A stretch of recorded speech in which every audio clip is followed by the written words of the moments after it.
this to me is just what I do. My calendar's there, my contacts are there, so my time is there. We'll say it's 5:30. My name is Adam Rowan. In case you didn't know, I'm the person that you wrote the name down for on that ballot, and I appreciate that greatly. I have been doing this now with these great gentlemen for about 7 weeks, and I think I know about 10% of everything that I need to know. So as we continue to learn things and understand things, the biggest thing we wanted to do was open the door to the public and say, hey, we represent you because you voted for us. And now it's our turn to listen to you, what's on your mind, what's going on. If you have questions, how can we answer them? If we don't have the answers, that's just the way it goes. We'll try to get the answers for you.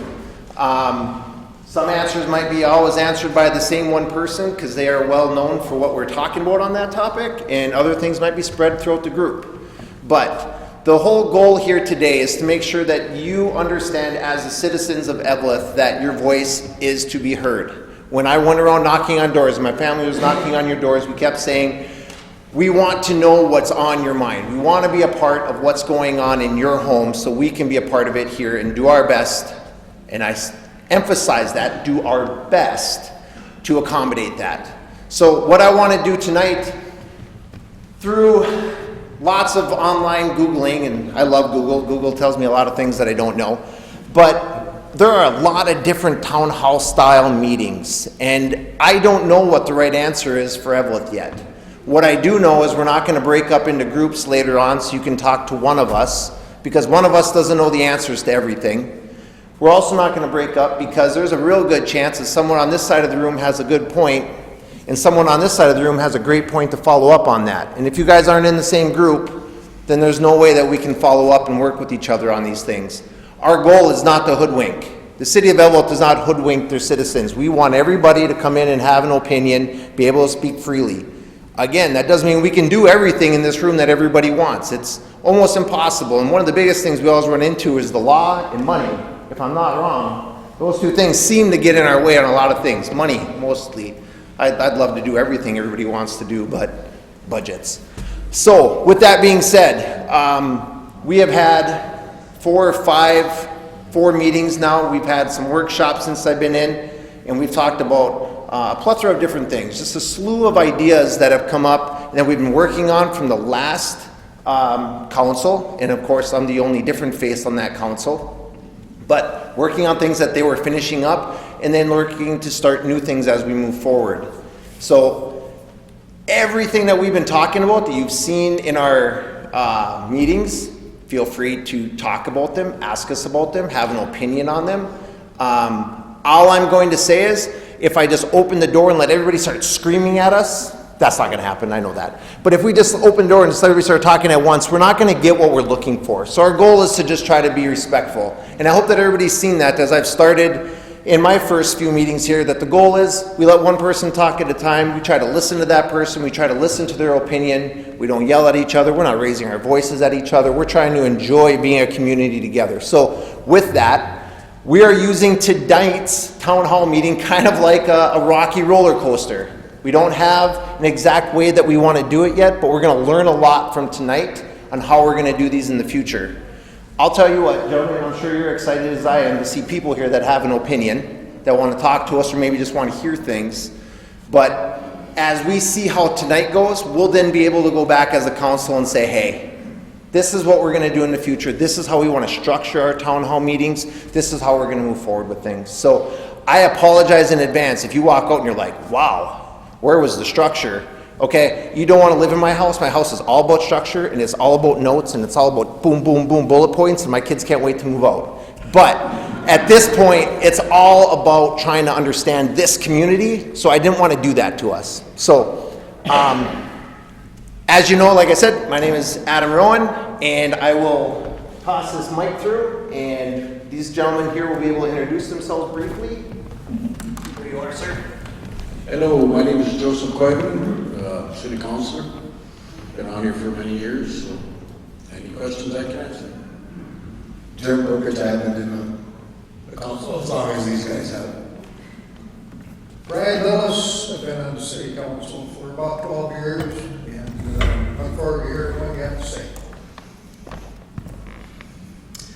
John Rosie, born and raised in West Eveleth, so. And I am overwhelmed with the output. Very nice. Anybody else want to work it?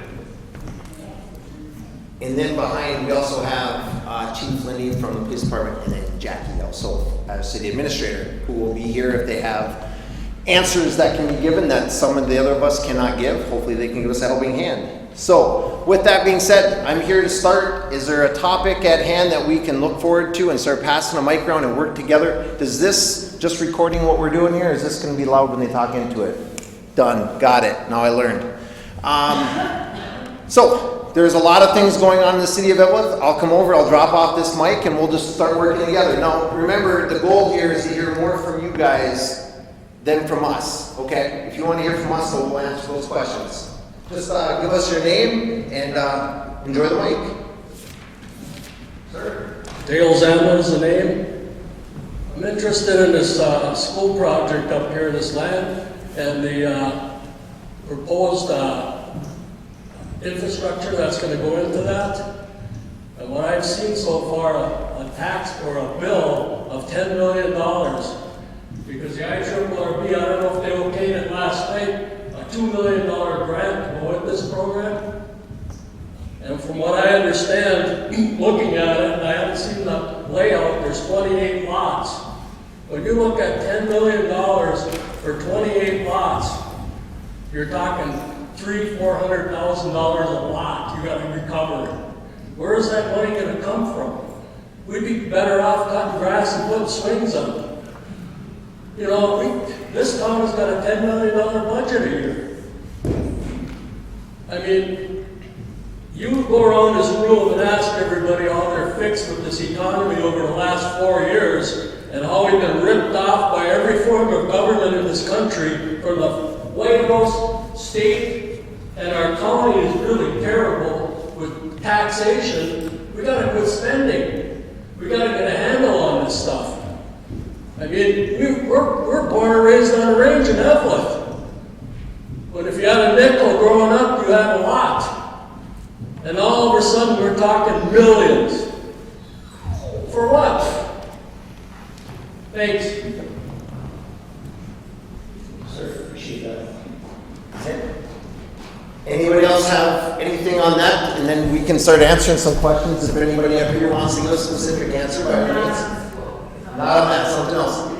Gentlemen, an answer? Anybody? Anybody?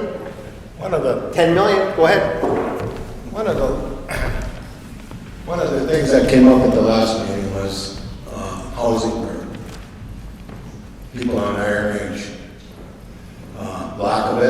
Lack of senior housing, places for those people to go. Those 28 lots, they're not written in stone. But we did get the money for the infrastructure so that we can, at some point, get something up there. There's a lot of money for those lots, so you gotta sit and look at that. Your recovery on that taxation, that'll take it 30, 40 years to get it back. Those houses up there will help pay for that through their taxes. If you get them to build. If we get them to build, if not, it's going to be. Where's the grocery store? You say, I'm sorry. You know, people that need stuff like that, no in the community. Yep. All I'm saying is that we're going by what, at the last meeting, the big thing was senior housing. There are plans to get that into the school property at some point. We have to find a developer, and I'm like you, Mr. Zama, I understand. Unless something happens up here on the Iron Range, unless it opens up again, I agree, those lots will probably be sitting there for a while. And it's going to happen. We want good housing, nice housing up there. You go around Eveleth, you see all these properties that have been let go. They're all shut down. Nobody can live in them anymore. We have addressed that. We have a person going around doing, as I can see, a fairly good job of getting these people to do some improvements to their yards and stuff. That's just the start. But if we can get some people, interested in the iron range, we got these communities, we're losing our young people, they're moving away too, and I understand that. But we have to have a start someplace, and the grant that we just hopefully we're gonna receive from the IRRB is to get those lots ready, because there is no infrastructure for water, sewer, and that kind of stuff going in there. So we have to do that. Sorry, I have a question for that, because you mentioned kids, the future of the meeting. Sorry. It's all good. I should run faster. I don't know. I don't think you covered this. I'm Michelle Johnson, her daughter. What you mentioned about building a new infrastructure, right now, if you look out the window, how many businesses are closed around here? What are we offering these people we're literally risking so much money for, not knowing if it's gonna be sustainable here? If you look outside, it's not sustainable now. What can you promise that's gonna be sustainable in the 30 years by the time everything gets to that point where it's gonna be able to be open? What's gonna be left here? I think that kind of money should be invested more in the community and new businesses starting, small businesses. So people have options, so people can put money back into our area and not to some other development or some other contract that could be or might be, and spend that much money with such noble outcomes. I don't know. So to the point that was made just before that, and I'll make a full steer back a little bit on it, but anybody who has stopped to know me a little bit has realized I've been playing devil's advocate on a lot of different things. I support a lot of the things, but I've been devil's advocate and I brought up some different things. One being the infrastructure of what we're talking about. Do we really need all these homes? Mr. Purpich and I, we've had conversations back and forth about it. I talked with the IRRB, and there is, we'll use the word, correct me if I'm wrong, Jackie, wiggle room. Wiggle room, which doesn't have a definition even in Google. But there's wiggle room on what we can do with that property based off of what we proposed to them on what we wanted to do. So it's regarding X amount of homes, it's regarding apartment complexes, it's regarding utilizing the building that's already there, the old school gymnasium area, etc. That's what it's about, that general whole area there. And my goal has been talking about green space. I like green space. I like Alcott Park. I don't want to call anything in Eveleth Alcott Park, but I like Alcott Park. I like music in the summertime, and I like relaxing, and I want to rent a place to have a place for my kids' grad party or a family reunion. I think things like that are nice. But nonetheless, I'm one vote. I get that. And we're just working with the infrastructure that was started and voted on prior, and we're just working on being able to do its best with that monies that we're able to get. Now, if the wiggles are too big, we'd be forced to be giving the money back. Just because the money was put in our pocket doesn't mean we have to use it. However, giving up $2 million is a lot of money. So wiggling the best that we can to make it work based off of what the overall idea was and maybe what thoughts and ideas come together. If that wiggle still fits, we can utilize that money and move forward. And if it doesn't fit, and the board decides overall that, okay, this isn't what's best, we have to give the money back. And that's not an easy thing to say. $2 million is not an easy thing to say, but we have to decide that overall as a board, what's the right thing to do. Anybody on that topic? There you go, sir. Yeah, just a little background on how we went into evaluating this. That school property currently is still owned by the school, school district. And we intend to close on that property this spring.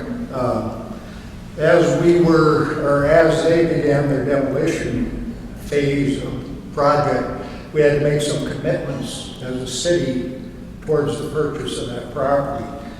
And then we had to decide how we best utilize that property for the city of Eveleth going forward. So we went into it with eyes wide open in a planning process, a logical planning process, where we actually engaged professionals that could advise us on some best practices and so forth. But we also engaged some of the citizens that reside in that area out there. And what we ended up with was not a perfect plan, because I don't think there is such thing as a perfect plan, but we ended up with a plan that fit the research models that we had done through our analysis of how to use 20 acres. And we also had some time constraints we were operating under. One of which, or the big one, was the IRRB grant. We had to provide them with details on how we proposed utilizing that property for them to step up to the table and offer any money to help accomplish what our objective is. So just so that folks are aware that, you know, this required a lot of thought, a lot of planning, a lot of consultation, a lot of meetings. So it's not a deal where we just, you know, come up with the idea, fly by night, and we're stuck with it now.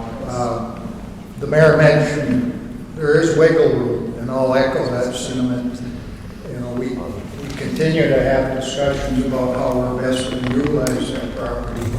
You know, we want to make the best use of it possible now, because going forward in the future, you know, the funding might not be available to us. So I guess that's all I wanted to add, is a little bit about the history. More than fair. Thank you. I'm going to hand the microphone over to Jackie. She can kind of come back to where you started, Dale, with the 10 million. She can kind of give a little basis on that number. Thank you, Mayor.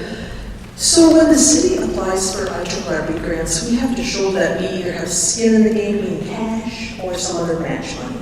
So the budget that was published in the paper said we got $2 million, and the budget was $9,476,000.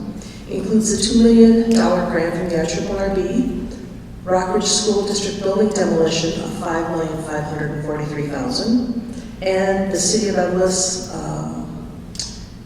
contribution to the multi-purpose building, and the fact that we're going to apply for some more grants to continue to do the project. So that $9 million includes the $5.5 million that the school district put towards demolition.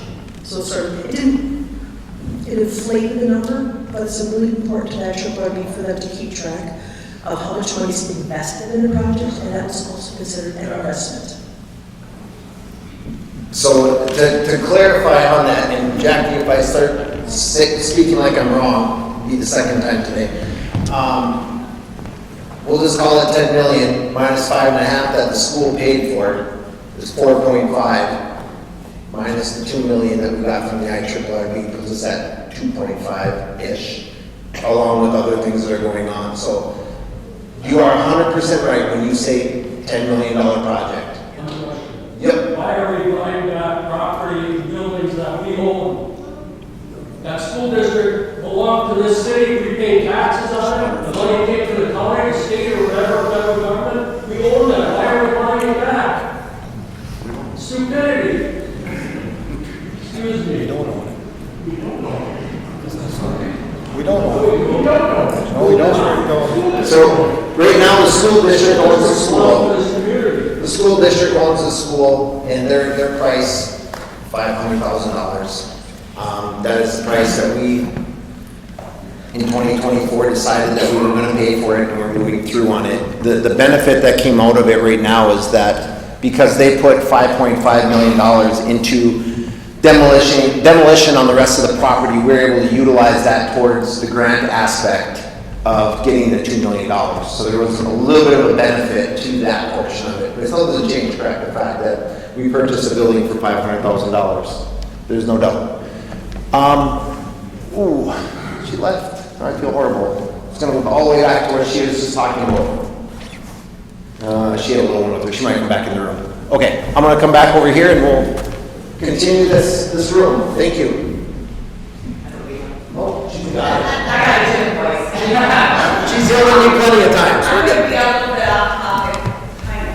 First of all, I lived in this community. I taught for 34 years at Eveleth. I never made it to the new complex. I wish I had. But I have a lot invested in this community, and if we don't start doing something to bring young people in, we're not going to have. Housing is one. If we wanted to go into senior housing, we open up 2 homes for maybe young people at their home to come in and buy. We need to get young people into our community. I'm old, I'm getting there, but we do need to have things for the young people to come in. We have 3 baseball fields down there, softball fields, and I was a softball coach, so I know all about what happened down there, and who paid for what, and how it got taken care of. We need to keep that up. We let 2 tennis courts go down there. That was a shame. We should have kept it up. We need to put some money, we have it there already, we don't have to put so much into it anymore.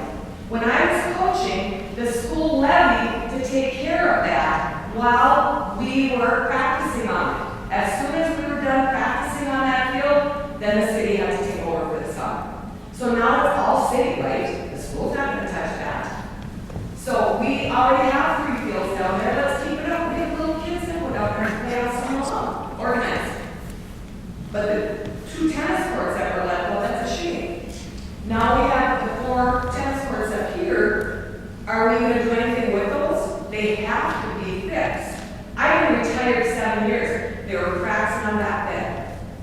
So that, I mean, the base is there. We're not gonna have to put that much money into that. Pickleball, huge nowadays. Put some pickleball courts in if you had to. It takes money. It takes money to do it, but they're there already. You're just making them better. So, it would draw people in. When young people, if I was a young people coming to Logan, okay, what do you have for my kids to do here? Not much. I know what's here because I taught here and I use them. But we need to invest in young people to come into our community. Yes, do we need businesses? Oh, how I miss IGA. I just realized how unorganized I was in cooking. Because I could run down there and pick up something. Now at 70 years old, age, I got to be organized to go grocery shopping. But that wasn't what I was going to talk about. But yeah, we have a rec director. There, are we going to get one? What? Rec director. That hasn't been discussed. It hasn't been discussed. It's only been discussed when I found out that there wasn't one. That was it. Are we going to invest in a rec director? Right. I don't know. The school took over all the activities, Liz. The hockey program was taken over by and the basketball and everything, even the summer baseball is all taken over by the school. Yeah. By their activity. And I If it was, the school, I don't know if the school does baseball. Is it? Okay, I thought they had sign up for I thought I just saw a sign up for softball and sign up for baseball. I'm not sure if I saw it, but all I know is that they closed down our joint rec board. So we didn't, and Craig retired, and they were supposed to take over everything and run everything with the 2 directors they had up there at the school at the time. But they're not run like playgrounds. No, that's just taken care of by the city, and if anything has to be done, we will do it. One of the reasons that we kept the building up at the school, the whatever they call it, and the tennis court and the playground, otherwise that would have been all gone. They wanted to take the whole thing. Oh, I The understand. tennis courts and stuff. But build up that. I walked over those tennis courts, and yes, they are bad. The ones down at the IGA, they've been bad for a long time. And we were just talking about it. But these are things that we look at. Yeah, and I agree. And I agree, and I think most of the council would agree that, the baseball fields, we got the skateboard thing down there. Do we need another one of them someplace in the city? No, we definitely had that in mind when we kept that thing. We said, no, we asked the contractor, can you work around that? Can you save that? And they said yes, and we did the best we could. Now, do they need upkeep and looking at it? I'm sure they do, Liz, but, and you pickleballers, that's in the works too. We talked about that, so. Recreation grants. I've seen IRRB with tons of cities that make recreation grants, and Eveleth's never there. Or it hasn't been lately. So, there's a place that has to be. I'm not a grant writer. I don't want to be either. But they all are getting these grants from the IRRB and other grants from throughout the state for recreation. There's got to be a pool there for grants for recreation. There absolutely is, you're right. And we're lucky that Paul Pelletier, who's now in charge of the Rams Association here, more or less municipalities and schools up here, but he's working great with myself and Mr. Rousey by keeping us in the loop. And actually it was just yesterday or the day before, I think I emailed him 2 in the morning, but we are looking at a $30,000 possibility for a grant that we can utilize. And one thing, if you opened your door and chatted with me a little bit, not realizing I wasn't trying to sell you something, popcorn or ice cream or something, but I was just trying to talk to you. One of the things I said is one big thing we're going to see different in my 2 years is we're going to try to tackle every grant opportunity that there is. I don't even know what they all are, but when I sat down with the Rams coordinator and I said, I want to know what they are, just start telling me within 1 week the emails are coming in. Here's another one, here's another one, here's another one. And my answer is thank you, thank you, thank you. Now, does every grant work for our city? Absolutely not. But the ones that do, we need to make sure we're jumping all over them and trying to take advantage. Downside to some grants, is it's a match. If we don't have the match funds, that does make it really tough. But if we can ever get around the fact that there's not a match. Do we have a grant writer? Do we employ a part-time grant writer? I don't know. I'm asking. We in-house, Jackie, if you want to break it down how you handle most of those, go ahead. So the IRRB grants, so Jerry Rosati, no, Jerry. He writes the grants for recreation. I'll do some grants for public infrastructure. So for the IRRB, we don't really need a grant writer. Now for a big grant, maybe to D or the LCCMR, which is recreation things, we could probably employ a grant writer. You get somebody to do that for us. Those are a little bit more in depth. So you can pull somebody, right? They might. Yes, there's grant writers out there that we can hire to do more complicated grants. Okay. And my last thing, Tie it up. okay, and I don't know anything about this at all, but we go to St. Mary's Lake and I go 53 all the time, and I always saw the UPS plane there. Do we not have a UPS plane anymore? Ready to go. I was always amazed because it's bigger. It sits out there and I haven't seen that lately. There's a man at the end of this table that can speak to that a little bit. And I don't know, I know it's Eveleth, Virginia Airport, but I don't know. And all of the I haven't seen that lately. Well, that's a whole can of worms you just opened up. But UPS now is flying out of Hibbing, and so is North Memorial or Grand Rapids, if I'm not mistaken. We had some turnarounds out at the airport that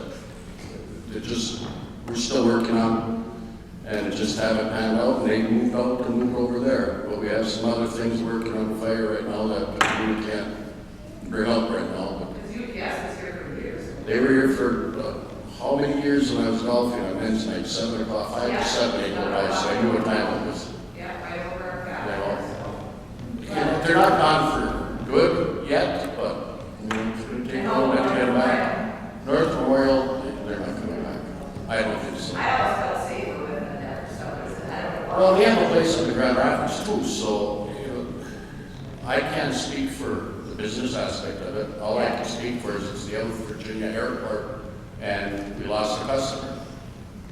And I really can't get into why we lost a customer, but we lost a customer. We lost 2. another thing, because I read about it once, and I don't know if it ever happened, there was a flight school that was going to come out from Duluth to do flights for training. We actually have a gentleman right now that's working on it. We'll keep you posted on it. We know more about it. If it goes through, it's going to be good for the airport. Were they here? Did I read that right, that they were coming here, and now they're not here? Oh, they're not here. They weren't here. No, you'd have to ask Brian on that one because Oh, they were here. I don't know. Brian said they were here. Yeah. But otherwise, no.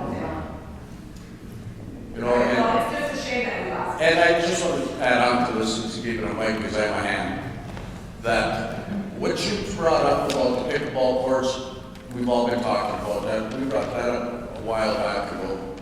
As far as the school property, Dale and everybody else, 10 years ago you told me we were going to have schools down, I would have called you liars and I would have laughed. This was thrown on us just as well as it was on everybody in town. We're just trying to do the best thing that we think is best, and get the lowest price, is everything else. And we're just in baby steps. We're taking it day by day to see what we can do to accommodate it, and then to have you guys out here tell us. Let it sit empty for years, just cut the grass. Well, we can do that, but there's a lot of people in town that want the kids to go up there and play on the playground. A lot of kids, you can't just let it go like that. And like it says, we just got it. So we're just like you, we don't know what we're doing. We're trying to know what we're doing, that's why we're asking you. I don't want to get an argument here with anybody, we just want to talk to you. And as far as businesses coming to town, we're all trying to get businesses to town, but what people have to realize is, get a business into town, you have to support it. If you don't support it, they're going to close up. And we had businesses in this town close up because there was no support. So that's all I got to say. I think I said enough. One thing that I want to tie up from Ms. Bionic's questions is, one thing that I have learned, not even in 7 weeks, one thing I've learned since I've started being a citizen, meaning voting in Eveleth, etc., is that people in here have their niches. They have things that they're good at. And what I have learned in my 7 weeks is when I've got a question, I go to that person that I know that they're good at that. And you guys have a person in this room who owns a business who is really good at what's going on at the airport. So when there's an airport thing coming up and people are asking those questions, I don't make it up. I go to that person that I know is going to have the answers or be able to send me in the direction of the person that does. So that is one thing that I am definitely doing. So if I knock on your door, that's because somebody had told me that you're really good at something, and you can blame them later. But I do my best to find those people so I can learn what is going to work best for us. Here you go. I just have a question about, you were talking about grant writing and such. On February 15th in the Wasabi Daily News, there was an article about the county having funds for area projects. And it was $54.5 million for American Rescue Plan Act. There were multiple cities listed. Eveleth was not. The money was for American Rescue Plan Act, and it was for child care, housing, recreation, broadband, water, sewer, business development, highway, and other projects within the county. St. Louis County, I believe Eveleth is in St. Louis County. Why wasn't Eveleth involved?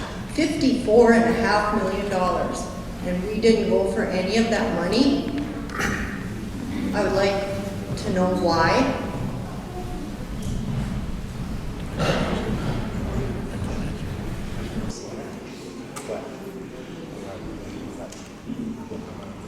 Is there anybody that can speak to that? I apologize, too fresh for me. No? Yeah, a little bit, sure. Yeah, absolutely. So whoever that was, correct me if I'm wrong, I believe the article talked about possibly some folks from St. Louis County had reached out to communities and asked them what they needed. So there wasn't a big solicitation. We didn't even know they were doing it. Because had we known they were doing it, we have quite the long list that we could have asked for. So I believe they had their own methodology they were following.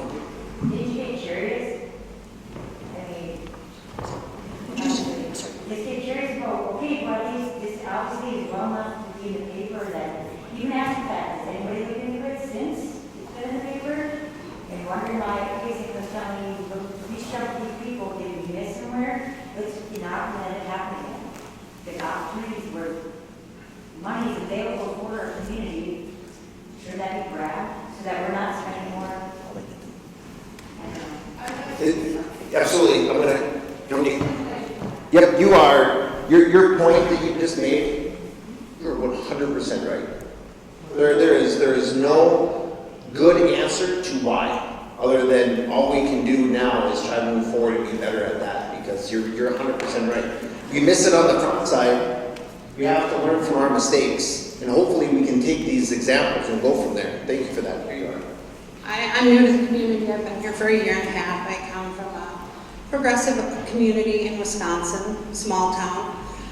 One of the things that I struggle with up here, coming up here, we talk about like kids staying, but we also need to welcome new people into the community in order to grow that new unmarried. You know, I mean, that part has to be, it's part of the equation. And the one thing that I notice and find kind of frustrating is that there's no transparency.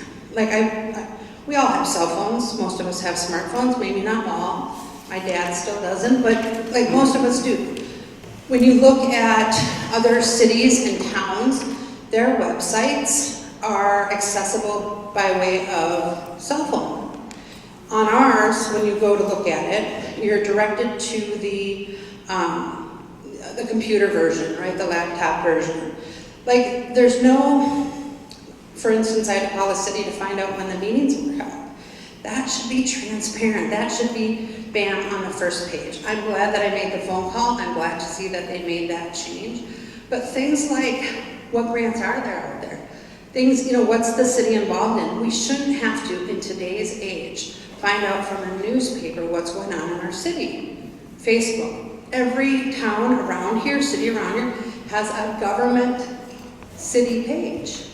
Why doesn't Eveleth? Why doesn't Eveleth have the presence on mobile app like that? I shouldn't have to click and wait to get to a screen that's, you know, this big for my little cell phone. I should be able to access this. The other thing that I am frustrated with is knowing what our council members, what's their history, how long have they been, what is our city administrator be, what the public pays for these positions. What are their benefits to working for the city? Are they from our area? Do they live in our city? Those are things that are important, I think, if the property taxpayers are compensating that page. Transparency. I want to know what's being paid for that lot over there. I want public safety for kids and grandkids. We need to start focusing on that as well. Thank you very much. So about a week or two after I sat down with Jackie and I started asking on a few of your points, website, Facebook, website, who does tweeting, I don't, but all these things. Well, what do we need to do? How do we move forward? And Jackie, we are moving forward in a development of a new website. Yeah, so right now we're trying to update what we have to put more information out there, and we do realize, oh hi there, that we're not mobile friendly like everybody else in the world is. You can get a different app, you know, website when you open up your phone. So, and I want you to know that it is one of the things that's been on my mind since the beginning, and I think if you follow Facebook at all, Joe will answer questions for you on his personal page. If I get tagged, and I didn't even know what that meant until my daughter said, "You're tagged, you should do something." So anyway, I went and answered that question, and I'm learning about that a little bit more. But when I came in, I knew it was one of the things we need to do to take a huge step forward, right, and enter where so many other people are. And that is going to take time. That is that. If it was as easy as a new website, we would have done it my second week when I was asking questions. But that's the thing. If we're allocating the resources, do it or not, there was the time on it. So saying that we've got it, we're going to do it, I think that's the whole point. Is we're frustrated is we're at a point where we're about talking about it, but where's the action? Sure. So what I've asked while they're doing their thing with the IT person, and I don't mean to sound like naive in it, but this is one thing where I really know nothing about is IT stuff. But I've just been asking for everything that we are doing to be put on the website. Put the minutes on the website. Put this on the website. We have a meeting here on Monday. put a link on the website so people can read about what's going on. Whether you want to do it or not, but I want it to be your decision if you're doing it. And as we're slowly working forward to having a website that works the way that it should, my goal is just keep putting more stuff on that website. So as archaic as it is, that's just the way it's going to be until we get to that next step. But there is nothing that holds us back as a council from saying we don't want a new website that's going to educate you.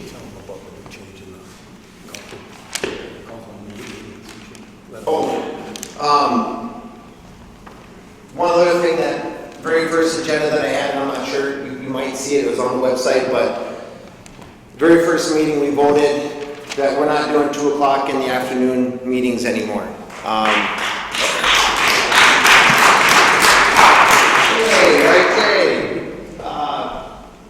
Joe and I got into an arm wrestling match and it is stagnant, so we stuck at 5:30. But we're going for 5:30 on Mondays now, so we can try to be more available for people here. And we talked, you heard me say it every time. The reason why, and everybody that opened the door said, well, I've never seen you at a council meeting. You're right, I didn't go to them. I absolutely didn't. I was at work. Just like I know most of the people in here, they were at work. That's why they went and had those meetings. So, starting March 3rd is the first one. It is 5:30.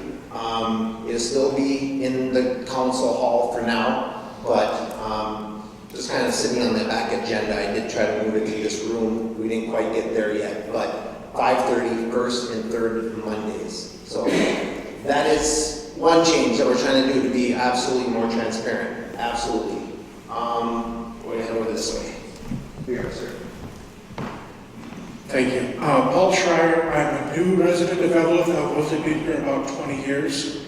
And what you said about not being welcome is absolutely true. I was here for 15 years before I thought I was welcome. So that's something that we need to address as a city. Number 2, if we're going to do this again, can we get name tags? Because my memory's not that good anymore. And I don't necessarily remember who everybody is up on that podium. And number 3, I just found out today that our city council meetings are on YouTube, but there is no link anywhere on the website about that. There is nothing on the website that even mentions the fact that they're being recorded and made available online. And when you say that it's a very difficult process to get a website, that is not true. I have maintained websites. I know companies that do. It's about a 2-week process. Maybe a month if you got to go through a lot of approvals.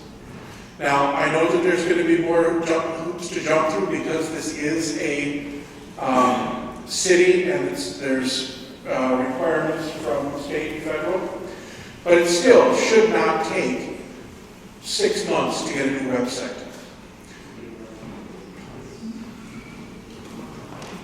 Thank you very much. I value that point.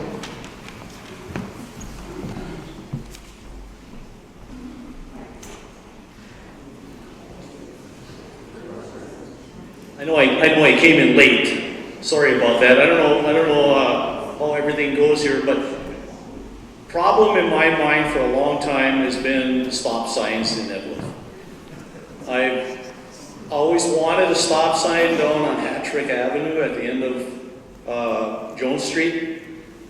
That is to me an accident waiting to happen down there.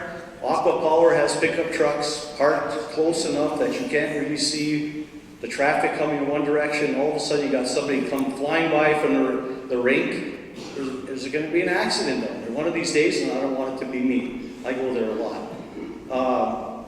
We got a 4-way stop sign at our intersection. They don't use it all the time.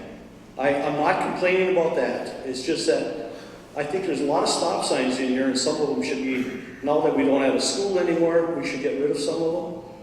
And like the 4-way stop on top of Harrison, or Summit? Harrison? I don't know the streets anymore. But I just think, is there a committee that can get together and think about getting rid of some of these signs and putting them where they should be instead?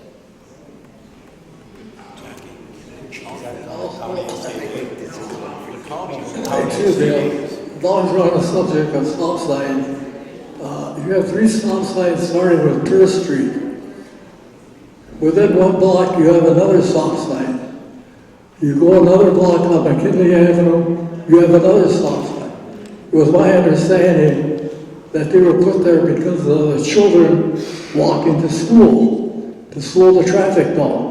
But we don't have any more schools, so can we eliminate those stop signs? It will reduce the wear on our brakes, on our vehicles, and plus give us better gas mileage. I know that the signs via the school being there have come up a few times. Somehow, some way, we're all kind of have it tied to it.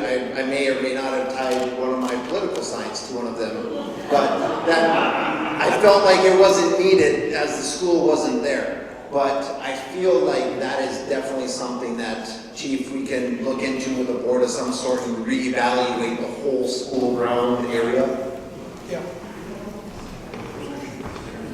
Yeah, I know in Jones Street up by the high school, the county is coming in and looking at all those signs there, because that is a county road. The one you're talking about at the bottom of the hill down there, I've been trying for a while to get a stop sign there, the county won't put it in.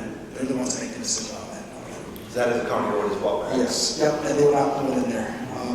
That's, Patrick, yes. Yeah, county road, they won't put one up. Yep, and there's some construction happening with the summer down there for the new slip ramp going in there, so it's not gonna matter anyways, I believe, the way that's gonna be designed. So. Bill, that stop sign you're talking about, you're right about that one, but the county is gonna build a slip ramp in there to go along with the new construction along Highway 53 and the bridge construction that's gonna happen, and the roundabout and everything that's gonna happen up on Highway 53, and I think that slip ramp might eliminate some of it, but not all of it, but I think that's something the county's gonna have to look at. Correct, that is, and I just learned all that today when I went to a meeting with MnDOT, that is all county road all the way through there, and county road on the other side, that frontage road by the college. So when things come up like that, we can only bring it to their attention, but the county has absolute control. We live on the corner of Jones and McKinley. Terrible. It's got a 4-way stop, but might as well not even have a stop sign. We used to see the police patrolling. We don't see that any longer. Another thing is the sign in my yard. I've asked for over a year to have it taken down. Still there. It hasn't even worked. Yeah, it hasn't worked since they put it in.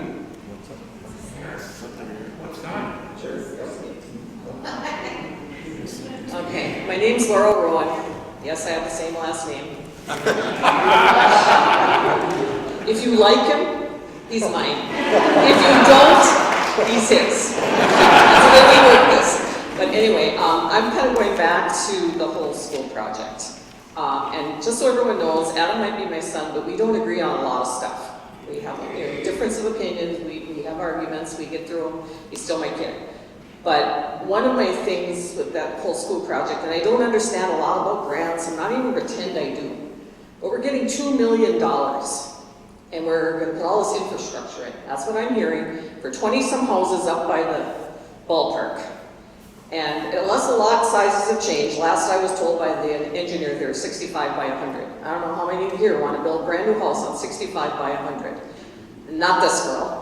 And then the backyard's going to have a city park. Won't that be fun if you're retired, that you'll have a city park in your backyard?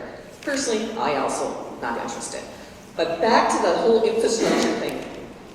It's like, I feel like we put the cart before the horse. I get the plan thing, I get all that. Now we got this money, we're going to put this in, and it could sit there. All that infrastructure could sit there for 10 years before we sell one of those lots. And I don't get that. I would rather, oh, you're all going to kill me.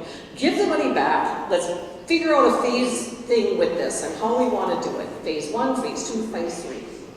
This town needs something. We have to be excited about our town because our town right now basically stinks. So what can we make to make this town fun? A dog park?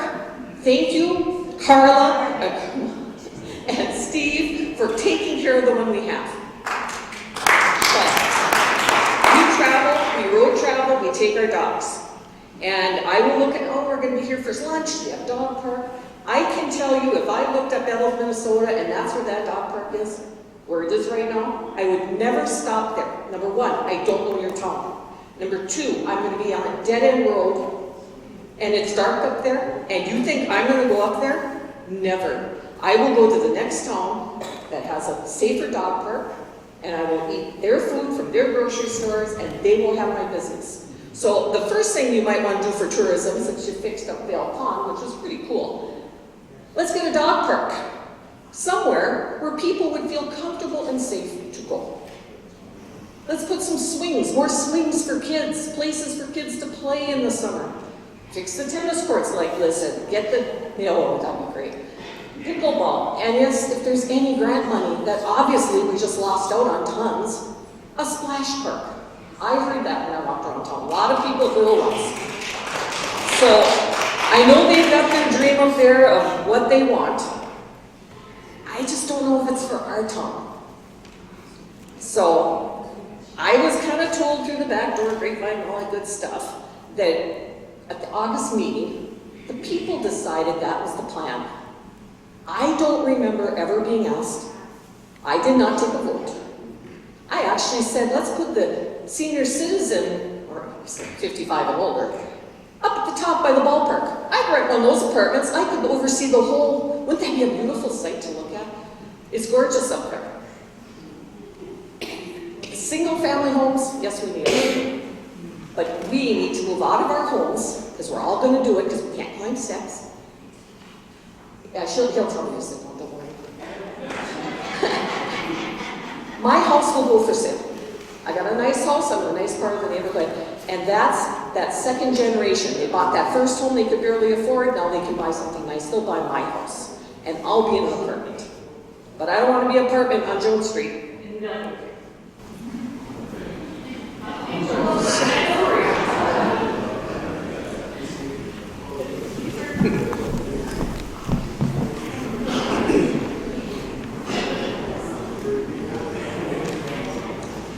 My name is Lori Cundy, and you're saying it's Aqua Power down by the bottom of the hill? Where they're talking about putting a stop sign? Yes. Aqua Power? Yep. Why aren't they getting ticketed for parking their trucks so far forward? Because that is a city sidewalk there. And their trucks are in over the city sidewalk. Is one.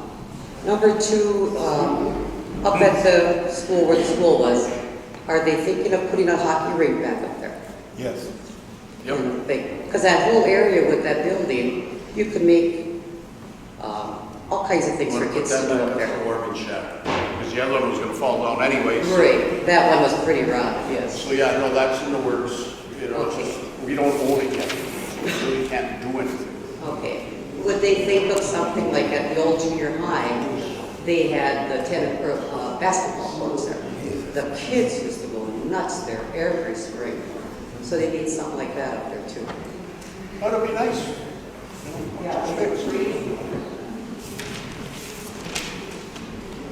I'm not a citizen of Eveleth. I own rental properties here. And I would like to know what the city's plan is for, I'm hearing that they might start charging landlords for having rental properties here. Everyone talks about affordable housing, and I'm trying my best to keep my places affordable so people can afford to live and live well. And if there's whatever, if the city decides to charge landlords fees for having rentals, that just goes right to the renter. I would like to, my opinion is, please don't. Then it just is the renters are paying more rent. So what she is talking about is something that is just in its very entry stages. I'll hand the mic to Mr. Lillis, and he can kind of tackle what he has so far. Sure. just to give a little history on that particular issue, for those of you folks that aren't familiar with me, I have been with the city for over 40 years. I served as a police officer for about 29 years. I retired as chief of police in 2012, and I've been on the city council since 2013.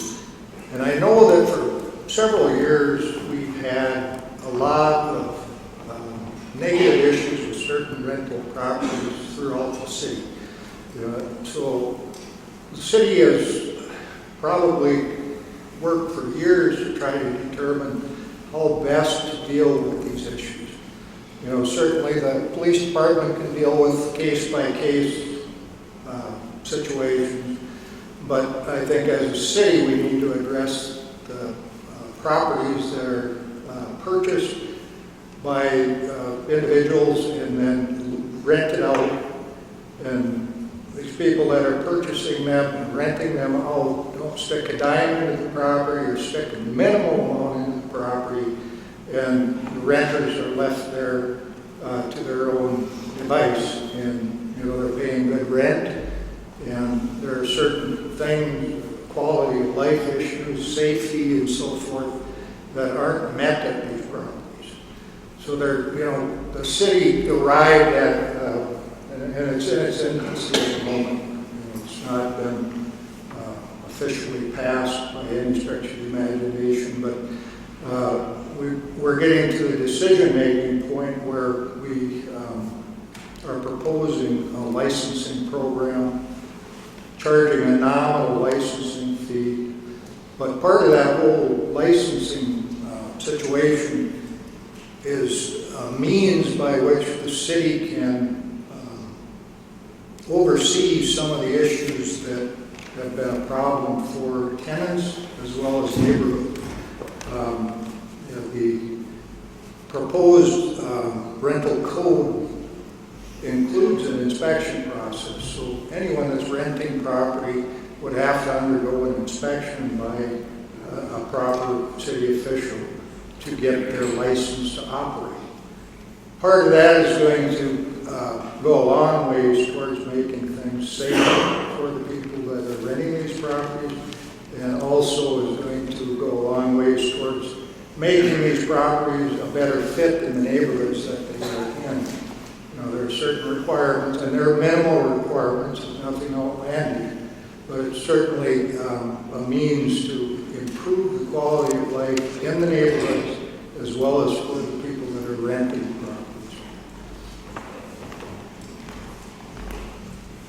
One thing to that when it came up in conversation was it was never meant to create a fee for the homeowner that's renting it where it feels outlandish, it feels like it's overwhelming. It's a very small fee. We haven't come up with it yet, but it's a fairly small fee. The fees, more or less, are going to fall on those that are purchasing properties, like he stated, that are letting them fall apart, creating housing that's not that safe, and those ones would be then falling under the fee to put things back where they need to be. But those landlords that are holding nice homes and have great people living there and they're doing everything they need to do are going to feel a very, very small piece of that. My name is Tom Cundy. A start would be to enforce the laws, blight laws. We get fly room up and water bills all the time. Nothing gets done. You get garbage everywhere, and the rental properties you're talking about, they let them go in the dumpster. Enforce the laws. Blight is one of them, big time in Eveleth. You try to encourage people to come here, it's a dump. And Tom?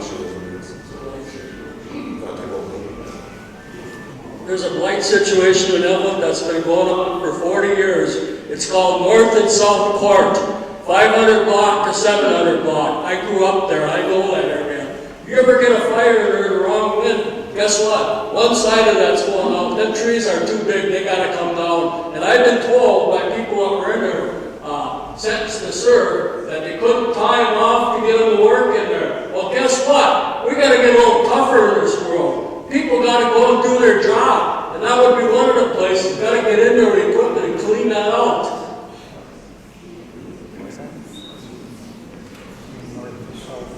So for a hand, I'll come to it. I'll come that way, 1 second. I figured now we're straight line here, so.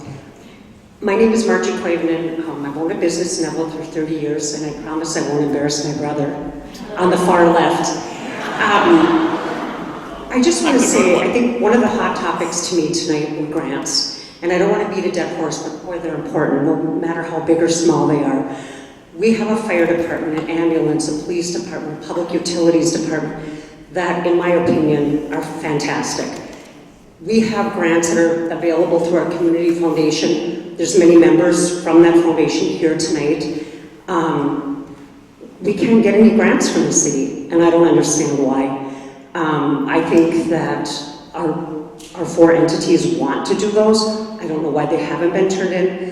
And this is money we want to get back. Many of you in this room have given to the community foundation, and we want to get back. And I just think we really need some work in the grant area. It's so important. And I don't care if it's 5 or 10,000 or what that number is. If you need something, it's important. And I just also want to say, I think it's really awesome, the people here tonight, because like myself, I moved back here and I'm proud to be here and I love Eveleth. And you obviously do too. And so let's just work together and try to get things better. And these meetings are great for that. So thank you to the mayor. Thank you. And like I said a little bit earlier regarding grants, when they're brought to my attention as I'm learning these steps, I promise you I didn't come in knowing anything more than most. But what I have done is I have tried to have an open ear. So when I get a text saying, hey, you should give me a call because I know about a grant, I make that phone call and I'll listen and I'll talk and I will do what you ask me to do. So the Community Foundation, I talked to a couple people that are a part of our community and said, hey, this group is looking to give money away. You got to fill out a piece of paper and tell them what you want to do with it. Those are the simplest things. They don't make it too hard. And our goal is to get our hands on every single one of those so we can move forward. And if it's brought to my attention, I'm going to bring it to those that need to hear it. Hi, my name is Carla, and I'm on the Park and Recreation Committee. And anybody, I love the city of Eveleth, and that's why I'm on it. And we could sure use some more input. If anybody wants to join, call the city, see what committees need to be filled. If you can volunteer some time, that would be great, because things need to get done. The second thing is the city, how are we doing on the image of Eveleth with the bikers? I mean, are we improving our image and getting rid of them? This isn't really...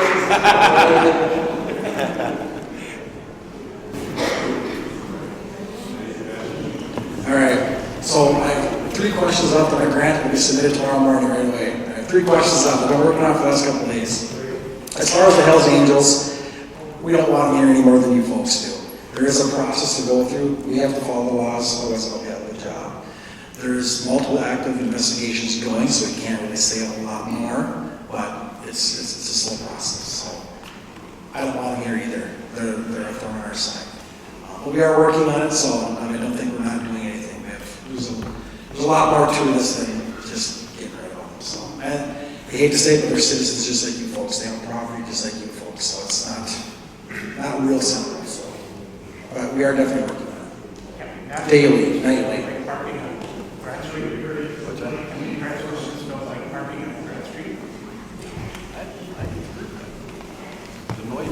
I think John will have his hand up while the boys still looking. You're over it? All right. I'm Maxine Perko, and I've lived here all my life, and probably will be here for the rest of my life. But I want to thank Adam. I know there's a lot of issues, and it's not easy to run for a position, and he ran as a write-in, and we have supported him. And I just want to thank him, and we have never seen any put a thank you sign on the edge of town to the public.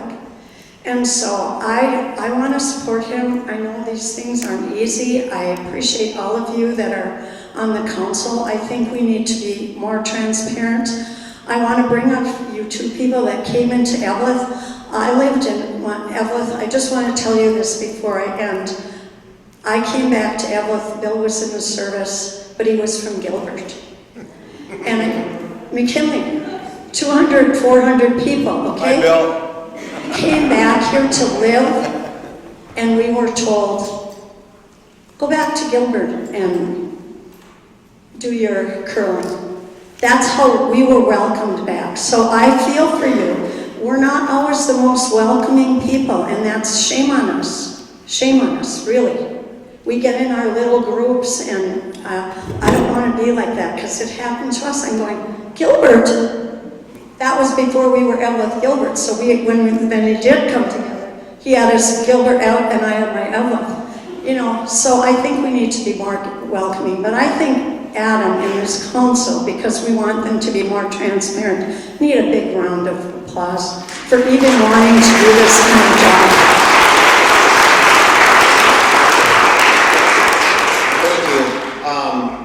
So my craziness gets out of control sometimes, and it's sad when a 16-year-old daughter has to reel you back in.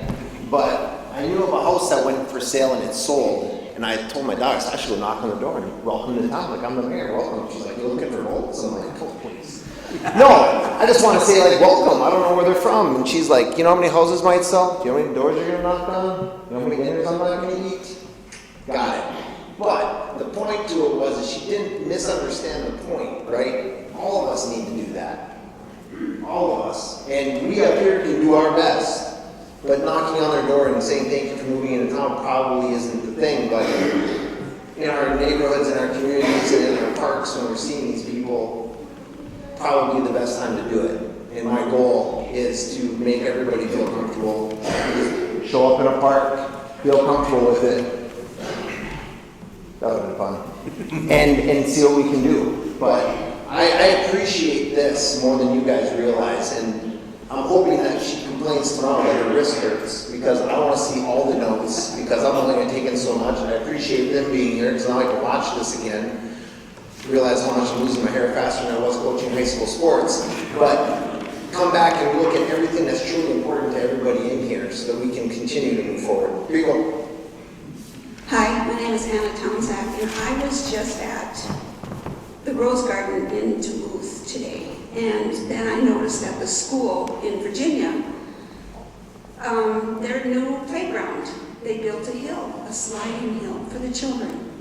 At the Rose Park in Duluth, they have a frame where the free slides, 7 of them are sitting there with 2 available seats. So when the parents take their kids sliding, they can sit there and watch the kids go up and down, and they can take a free sled.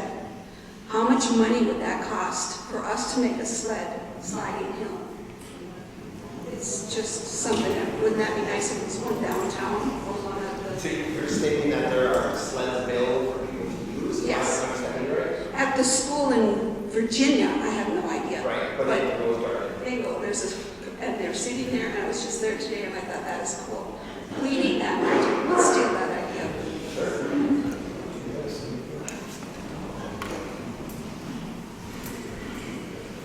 I'm Connie Ockman, and we moved to West Eveleth in 2016. And I would just like to say I'm hearing a lot about how Eveleth is not welcoming, but everybody in West Eveleth has been wonderful. We have so many friends who've been very welcoming, and maybe we need to take a hint from West Eveleth, because we've loved it there.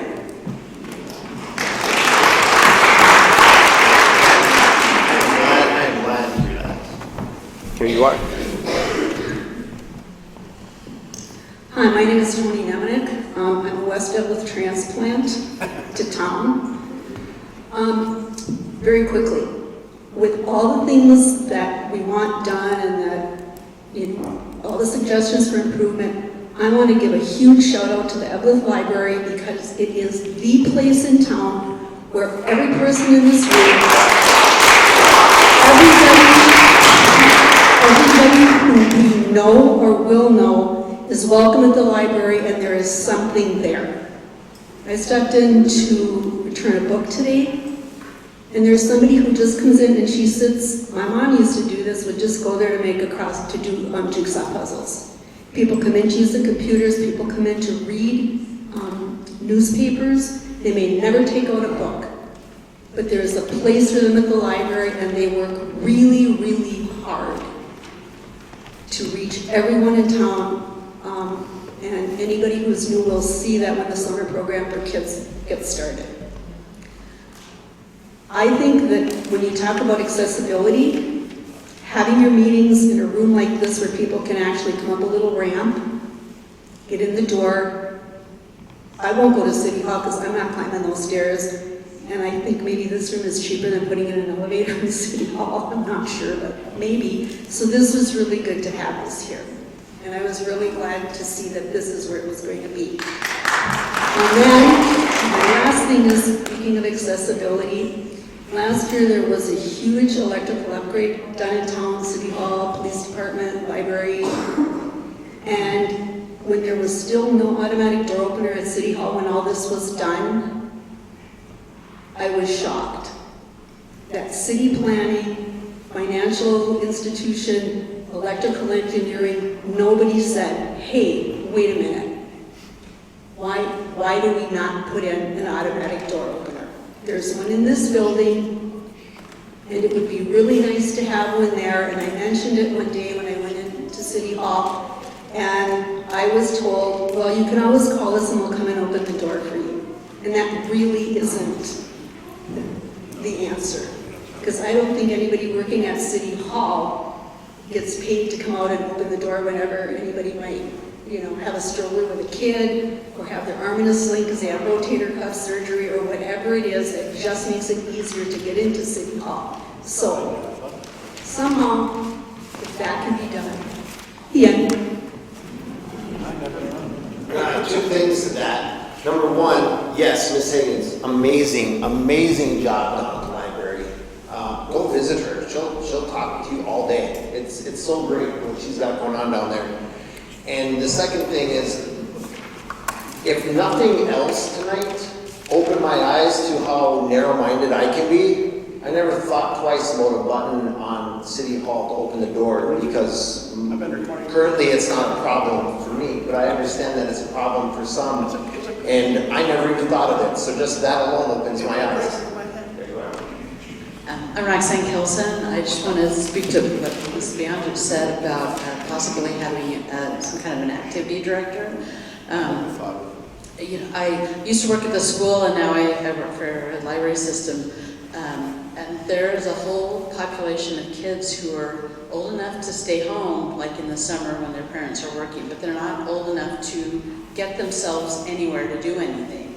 And so if all of the sports have kind of been taken over by the school, I just think that could be a great option to have somebody who was planning activities for kids in that age group that were right in town that they could participate in.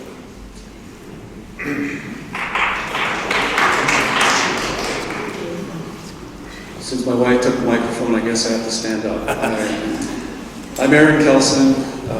I teach at Minnesota North College. Some of you know me. I want to start by saying something really good about Eveleth. I love the water here. And when we travel and come back, I'm like, oh, this is great. And I've been thinking for a couple of years I need to send a thank you note to whoever runs that system, because it's the greatest water. Thank you for that. Well, anyway, I study this kind of thing a lot from an academic perspective, and I don't want to go down a rabbit hole here, but and I hope I can say something that's practical in a way, but every community has an image, and we've been talking a lot about what is our image, and how do we create an image that's inviting for people. And I've been pondering, what can we do that really wouldn't take a vast amount of money to change our image that kind of coincides with successful communities around the country. And one of the initiatives that many countries have, the communities have roughly our size, is they begin to focus more on the arts and on music and that kind of a culture. And we have this multi-purpose building on the school site, and I'm hoping that some discussions are being held to have rooms for voice, music lessons, small performance spaces, art, teaching of all kinds, pottery, you name it. And we just sort of become this arts focus here, which I don't think we've ever done, and I don't think any community on the Iron Range has carved out that niche yet. And so if that's us, it's something we could do, and it's not particularly expensive to do. We just need some direction and some leadership to do that. You know, there are other ideas, of course. For one, I love to play disc golf, and if we could get the disc golf mode a little more in the summer here in Eveleth, that'd be great. So anyway, I think I'll end with that. Thank you for listening to me.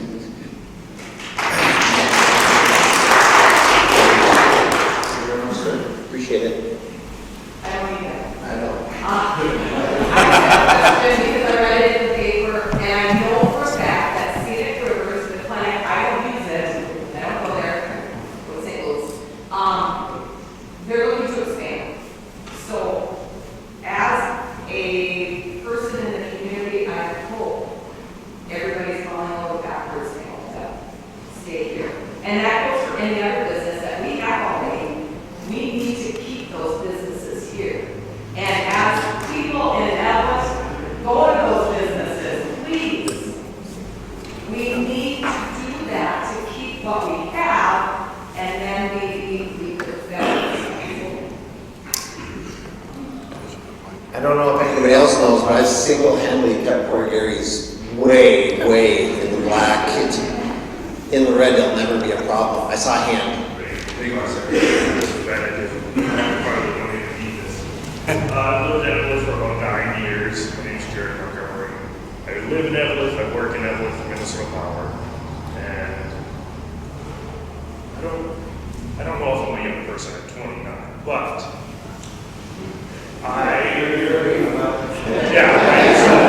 but I relive on the 700 block by the woods.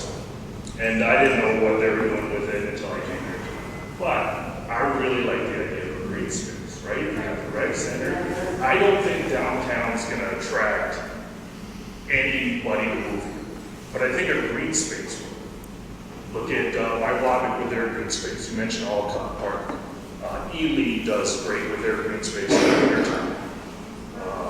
Yeah, I don't know. Living on the 700 block, and if it's going to be for developing nice houses, we've got tax forfeit houses on Garfield that are dilapidated. I don't know who's going to want to build across the street from that. But that's utilized a lot by young children. And here benches that they put up there. yeah, I don't know, as far as like getting young people more into town, I don't know, I'm looking to get out. I don't want to live in this town. Between downtown and Hells Angels, and I know we're working on getting rid of that, but everybody that's my age talks about Eveleth as Methodist, with the meth kids. And I don't want to raise my wife carrying our first child. I don't want to live in this town. I could walk to work, but I don't, because I'm scared to.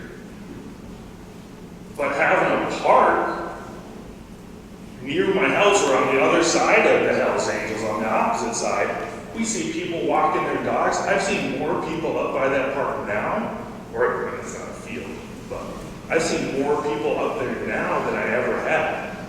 Obviously, when it was a school, during school hours, it was packed to the gills, but yeah, that's all I have. Oh, sorry, one more. My wife will kill me when I mention it. But have we talked to other towns, small towns, about what they're doing for drawing in young people? I know Chisholm's downtown has really come around.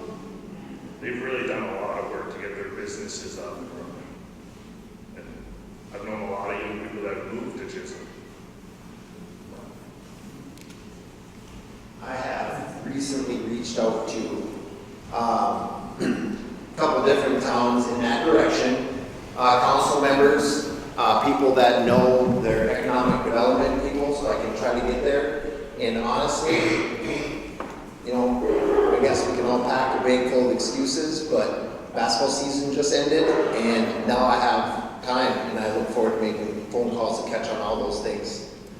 Chisholm is one of them, Giddings is another one, and Aurora, excuse me, Biologic, we're trying to there, especially a younger person who's looking to kind of do a lot of the same changes that we're looking for in Eveleth, but at a much smaller level, right? When you start thinking that Eveleth is a mecca, you are comparing it to Biologic, and they are there just equally as anticipated to do big things.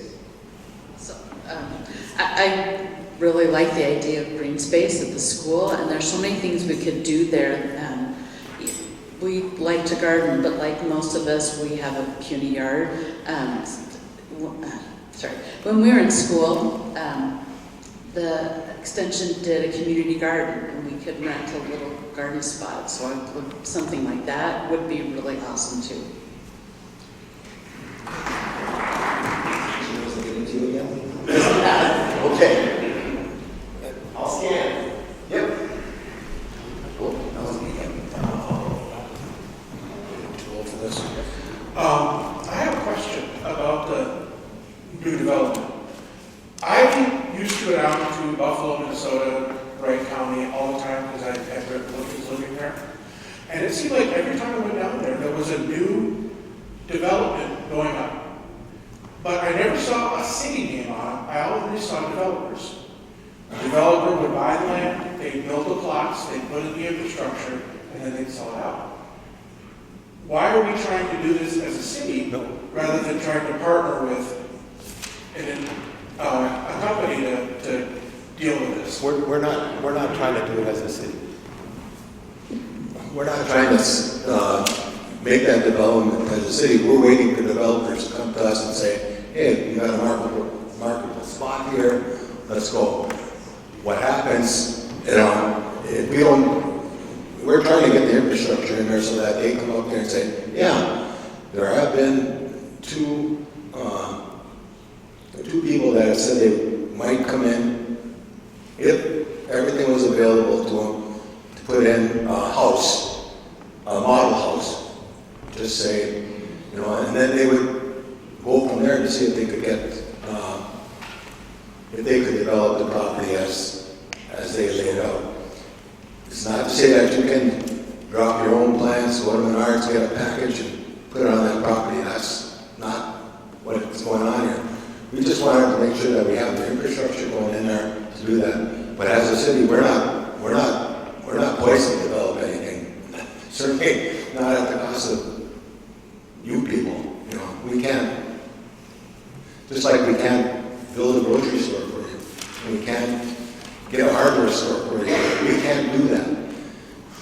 But until something happens here on the range, and until we start going off and getting those monies that we should be getting through grants and whatnot, those lots will be empty for a while, I'm afraid. And Carla, as the dog park whisperer that you are, you know, we've had a lot of meetings trying to find a new location for that and for a new disc park. But up until the schools went down, there was no place in Eveleth to build anything. Not put another park in, not put another, there was no place. Now we have some spots. Now we have ideas. Coming from you, and a lot of the planning that we've done the last 2 years, we have some plans. Do we need some direction? Of course we do. Do we need monies? Of course we do. But since Mayor Rowan has been here, it's been open. We're trying to get more open. I don't know what more to say about it, but Carla, I think our rec budget is going to skyrocket in 26. From what I'm hearing, everybody wants a park and wants a director, but then again, those all take money. You know, Craig Holma was our rec director down at the Hip, and he did a great job taking care of baseball and softball and and everything down there, but he retired and then everything went back to the schools. And those ballparks are on mining company property, they're not on Eveleth public property. So we are just, we rent the mine dump for the 4th of July celebration, and we also have the ballparks that are actually on the mining company property. That's why nothing has been developed down in that area as far as parks and whatnot. I thought they traded land at some point. Nothing's been traded, that's still mining company property. So is that why, so do you pay a fee to use those or what? No, we don't pay a fee there, but they can come in at any time and take them away from us. Not that they would. Year lease, or do you have a lease with them, or? I don't know, we don't have a lease, do we, Jackie? I'm sorry, I was ready, was this? We don't have a lease at the ballpark from the Southside? mining companies. Southside? Right? Yes, we have a lease. Yes. I guess we have a lease. No, gosh, Liz, I think it's at least like 5 years. And we've had it for decades. Okay. Yeah. Mayor and Council, I have to leave, but I just have one little thing to add. We have a lot to be proud of in this town. We have the United States Hockey Hall of Fame, which is amazing. We have the Curling Club, which is amazing. We have downtown businesses that we darn near do the best that we can. We have a great community. We have this place. This place is absolutely fantastic. We will start the wedding season next month. At least I will be involved in some. We have 2 keg raiders here. One is not working. I would ask you today that that is fixed or replaced. We cannot do these events with all the same things. I have communicated this, but if you're probably communicating, they have to be repeated. This much more community is huge. We get people in, people that see this. This place is awesome, and we should have it filled several times a month. So with that, I would ask that that is.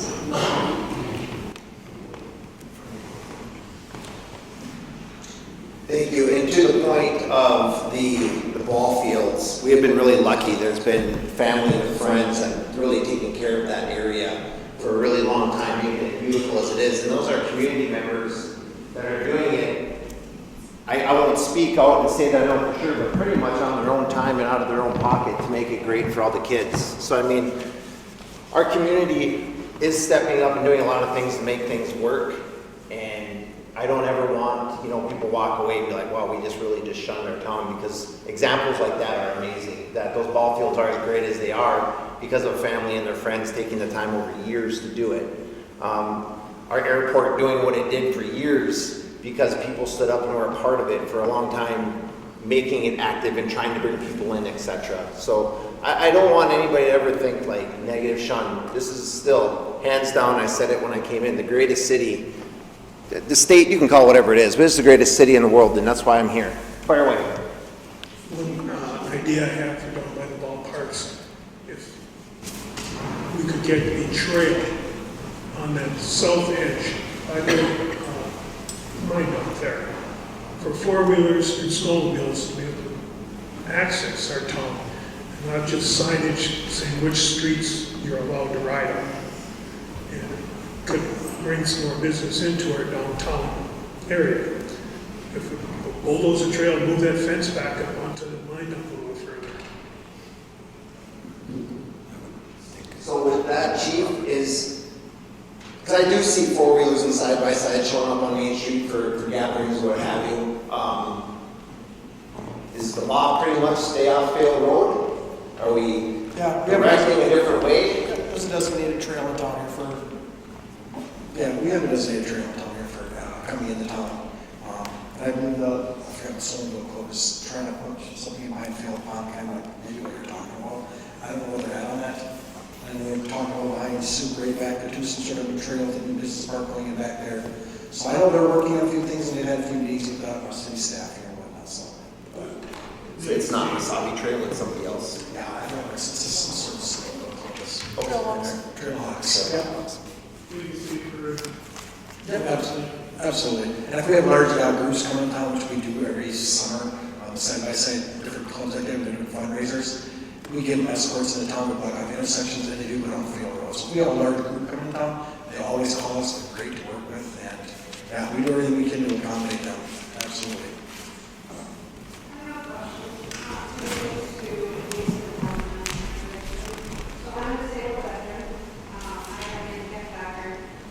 My question is, like, there are neighborhoods that have sidewalks, but they have driveways that people are allowed to park, and it crosses the sidewalk, which impedes the walker from walking on the sidewalk. And it also affects, like, when you're plowing, the city's plowing, like, because that car's parked there, and then it pushes, the city trucks can't get close enough to the curb, you know, to plow. What if it's the state law that cars should not be parked over sidewalks? Is there something we can do to get some enforcement related to that? And the other thing is, I have questions about handicap parking. My husband works with the fire department. I didn't mention I'm disabled. I don't understand why a city street has this is a beautiful building, there's handicap parking in the parking lot. Why is there a disabled parking spot that is allocated only for the auditorium right next to the fire department on a public street? That should be open to everybody who's handicapped, regardless of what business they're contributing to. Is there a reason that happens? Yeah, thank you. I know I saw something in here.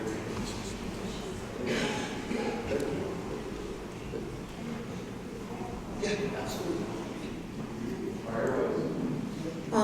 My question is on Dollar General. Are we getting a Dollar General or a Dollar General Market? Are we going to get some kind of a grocery store in town? Anybody know?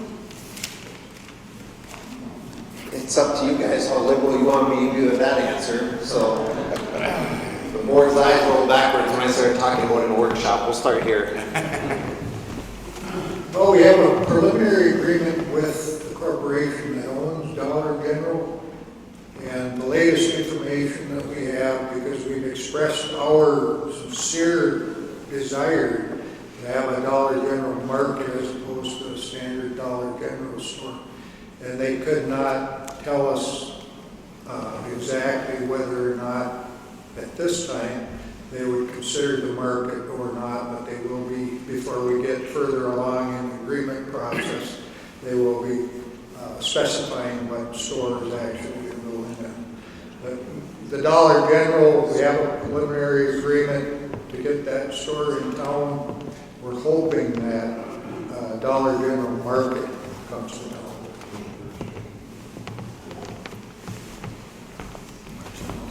So there was his answer. So, all right, now I got warm. Get the grocery store going. So, when I came in, I understood that we had exhausted everything. And this is just me being a citizen. I never asked anybody here at this table. It's just what I was told through going to the gas station. That's what I go. Gas station. Okay? Different people telling me at the gas station, right? They called everybody. Nobody wants to come to Eveleth. Wow. So I did ask. And unfortunately, we never did ask anybody if they're interested in coming here, except for Dollar General. With that being said, Dollar General is interested. I made my point real clear at the first meeting. You won't get a yes vote for Dollar General for me unless it is the market. I absolutely don't want the other store here. I'm not looking for a metal box with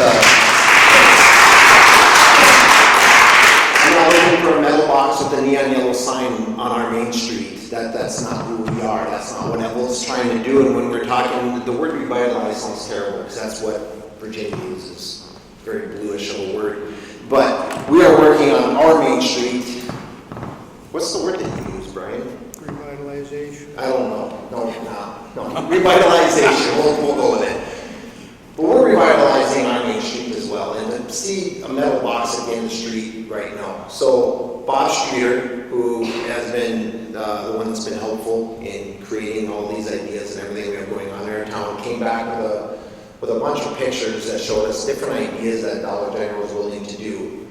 things more with brick facade fronts, round lighting, things that look like they more fit in on the main street than they do on the side of a highway. As great as that was, it still said Dollar General on their sign, so I still stand with that, but I'm not looking for that, I'm looking for a grocery store. I have reached out, and I just want to hear answers. Just tell me, why don't you want to be in Eveleth? Super One, Zoops, F&D, and maybe the answer is because, and we can't fix those becauses. And I understand we don't own IGA's building. We can't tell somebody to come in and go to a building that we don't own. I respect all of that, but I just wanted to know. Today, we were let known, I can say this and they're not going to yell at me. That Dollar General is more interested in utilizing the IGA building than they are building a new building. That still does not say that we want to be the DG market. It still didn't say that they're going to be the regular Dollar General, but it did say we have more interest in that than we do building a new building on the end of your main street. So a part of me felt a little bit better about that, but it still doesn't change the fact. Now, May 1st is the date where they're going to tell us kind of what they want to do and what it's going to look like. And again, if it doesn't say market, I might only be the only one. There might be all 5 of us. I don't know, but that's when it kind of will come up. So that's the timeline on that. But as of right now, the new direction is they're looking at being inside the IGA building with whatever design it is that they're looking for. So I hope that kind of takes down some of the questions that you had regarding it, but just know that because they're going there, have interest in that, and just because they might build the market doesn't mean that I want to stop with my phone calls. It's just something that I'd like to do in my free time. Be told no. Anybody else? Please, we did not come here for you to think I want to say something and then not say it and go home and say I should have said it. What do you think about getting Dollar General and what are we going to do? We have Dollar General in there and they take care of John's drug. That's a similar situation he's been here all the time. Then we're going to bring somebody like that in here and they're going to have him go out. I really want to see a grocery store or something. That young man back there talked about he was going to like to move. If you want to see the saddest thing again, I lived up at school for 46 years. There used to be kids in that playground of the school building, happy as could be. So there's got to be something good in this town. But what we did is we got rid of those schools, and it's the saddest voice you can hear. There isn't any. There's no laughing for kids. There's none of that. The kids used to see my dogs and they'd take them for a walk, and they'd say how much they liked them. They'd watch them all the time. So when we did that other school, we kind of, I don't think we looked far enough ahead just what that did to our city, what it did. And now we don't have that store, so we should get a grocery store here, and we got to find a way for our youth. They're going to mention never have to listen and say, I want to leave here. But we shouldn't. So I don't think we should have Dollar General here. Well, and to almost every point you just made, I am bummed that he had to scoot out because I didn't want to catch him. But he did give me a little more information than he wanted to, so it's good. Number 2, though, your point about what a regular Dollar General could do to other businesses in our town, and that is 100% why I'm not for it. John has done what he's done for a long time, and John has to charge the prices he has to charge because he buys quantity at 50 or 100, not at 10,000 or $1 million. And I respect that. That's the way it goes. My concern right now, if I lay in bed looking at the ceiling like, holy cow, what are you going to mess up tomorrow, Adam? But I think about it is, if John's not selling me my note cards or my pens, how long is he going to stick around and have my prescription for me? I got to go to Virginia anyway. Well, then I might as well just go to Virginia to go to the grocery store because I like having John here to take care of my meds because John knows me as a person, not just as a person who comes in to get meds every month complaining that my co-pays are so high and I can't keep up with it. He knows me as a person, and that to me means a lot. So And lastly, to your point, yes, that grocery store needs something, and all we can do as a board is try to work together to either A, make sure it is the best that we can get in for the offer that exists, or two, just keep saying no to who's willing to offer something in hopes of something different. And that, of course, is always the fear. You tell somebody no, and then you never do get what you were hoping for. So May 1st comes quick, but the phone calls are just as quick. My understanding is that Dollar General just picks away at a community. They really don't bring anything into a community. They don't bring any spirit into a community. They go into small towns and they close up 3 or 4 businesses. My question is, who in this room is going to be happy to buy gas in Virginia? How much is Dollar General going to take away from our one and only convenience store in town that we can fill our cars with gas at the shortstop? What part of the shortstop's business is going to end up in the cash register over at Dollar General, along with John's Drug and the few other remaining retail cash registers in town? If every one of those goes down by 25%, we'll be buying gas in Virginia. That convenience store is not going to sit there if those 6 shelf rows in that store go down to half the business they are. My question is, why do we only have one convenience store in town? And if you travel, we don't have a grocery store, and we have one convenience store in the center. Got that one, Joe?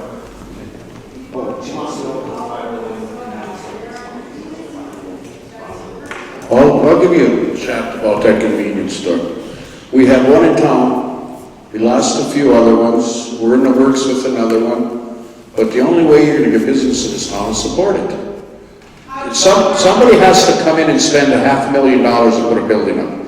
Okay? Then you have to be guaranteed another $1 million to break even. Are we giving them tax incentives? Are we recruiting? Who's writing our grants? We don't have someone. We don't have anybody writing our grants yet. Go ahead. Who is researching for grants? The taxpayers are paying for administration. They should be looking for grants, finding grants, doing everything that they possibly can to generate business in this town instead of giving it to Virginia, or give it to Hibbing, or Gilbert even. I mean, Gilbert. people are really hired for service in this town. Tax rates. Are we giving businesses tax rates? Are we marketing to different businesses? What are we doing on our end, city administration, and council? We have actually already in our disposal. What are we doing? Instead of talking about what we should have done, could have done, or are going to be. Our developer, the person we hired to help us with the school, our developer, the person that's helping us with the school properties and the downtown revitalization, has gone to multiple people and corporations, Quick Trip, Coca-Cola.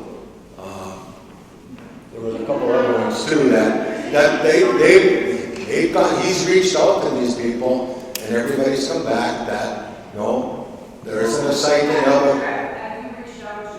Who? Our developer, and what Quick Trip person that you talked to? He's gone to the corporate headquarters Which is where? in Wisconsin. Where in Wisconsin? I have no idea.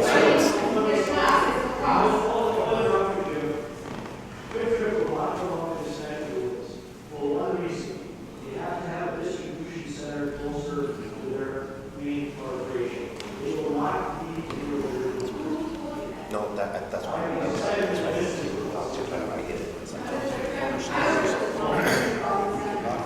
You can talk a bit. Absolutely. So yeah.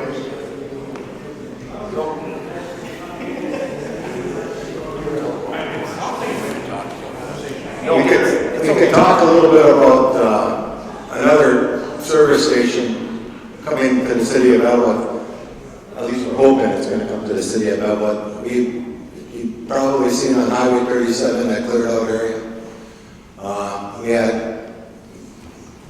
our intention was when we first cleared out that area to have Fortune Bay come down there and have a convenience store down there, and they were all up and for it, but then again, you run into federal regulations, and they would annex that as part of the reservation, and we said no, we weren't going to do it. They accused us of backing out, but actually they did. Well, now we have another corporation that is the corner store, they're called, and they're thinking about coming in there, and they want to put in their bulk tanks so that they can deliver fuel and whatnot.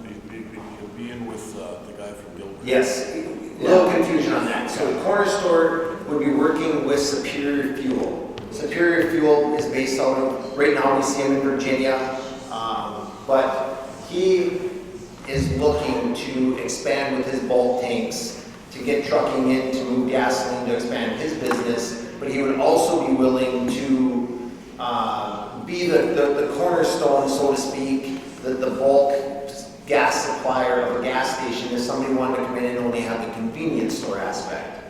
So developer, an owner out of the Cloquet area has the ability to build these convenience stores. The only issue that he's running into right now and where the snag is on things is because he typically will buy gas stations that are closed. He'll buy them, renovate them, and then open them back up again. And we are asking for a slightly bigger ask by saying, will you build your new store? We have somebody that will supply the gas, and those two work well together. They're talking, so it's not like we're trying to shove them and migrate them together. They are talking, but it's just a slightly new venture for one of them. And showing respect, I've just been giving that, letting him figure out what works for them or not works for them. But it doesn't stand idle. That property there that we're talking about, right next to Service Master, that is what the plan is. And if the gas station falls through, Superior Fuel still has interest in creating their services in that area. It wouldn't be a convenience store, but it'd be a business that would bring jobs to the area, etc. So that is a conversation that's happening. The thing I hate about those things, right, is I don't want you going home and saying, well, Adam just said that this cornerstone's coming in, and Mr. Perpich said that too.